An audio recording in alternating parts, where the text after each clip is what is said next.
welcome to Freedom Fridays. If you are here, you have come from Susie Larson's online book study of her newest book, Your Sacred Yes, or you are a regular blog reader of mine, or you are my mother. So any and all of the above, welcome. So glad you are here. But for the next 6 weeks on Fridays, we are going to be talking about the chapters in the online book study, Your Sacred Yes.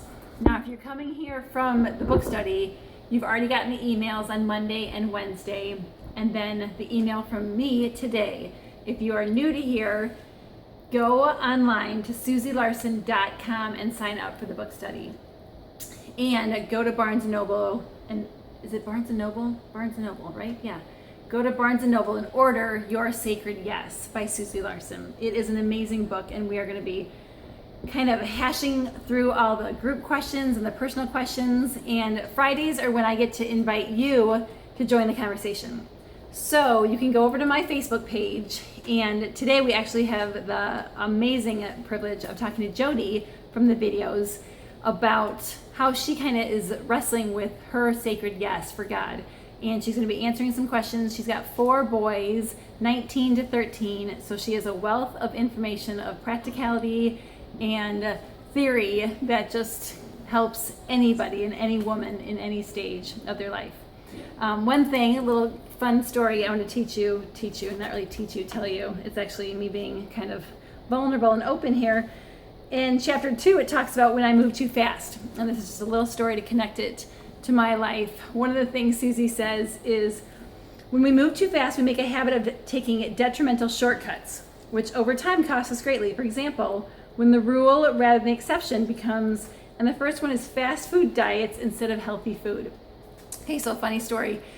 One of a close friend of ours, my daughter was going through a drive-through McDonald's with her, and she had never been through a McDonald's drive-through, ever, and she was driving. I mean, the girl is 17.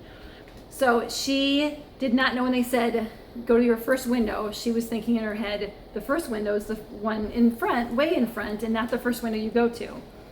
And so she actually totally missed the window. And my daughter was like, no, you gotta go back. And it's funny, but so good for them. I mean, that family is just a healthy family, and they've never gone to McDonald's. But the sad/funny part is my kids could probably run the drive-through in McDonald's, just because that's our life sometimes. That when our lives get hectic and crazy, and with working full-time and 4 kids in sports, yeah, sometimes that exception of going through fast food becomes the rule.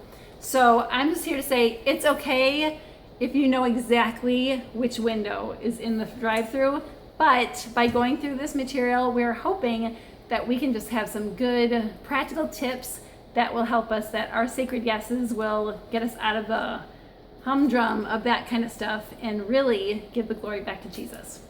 So again, come to my Facebook page. We're going to be starting at 10:30, asking questions and inviting you into the conversation. If you don't have a Facebook page, that's fine. Go ahead and just comment below and answer the questions that are in my email. And the first question is just kind of, how do you do routines? What's a good routine that sets up healthy boundaries for you for anything, whether it's food, whether it's getting your kids to school on time, just what's one healthy routine that you have seen that works? So that's the question, the first question that you can answer down in the comments, but there's gonna be a ton more on our Facebook page. So Angie Ryg, author, Facebook page starts at 10:30. So glad you're here and cannot wait to connect with you over this book study. Thanks, bye.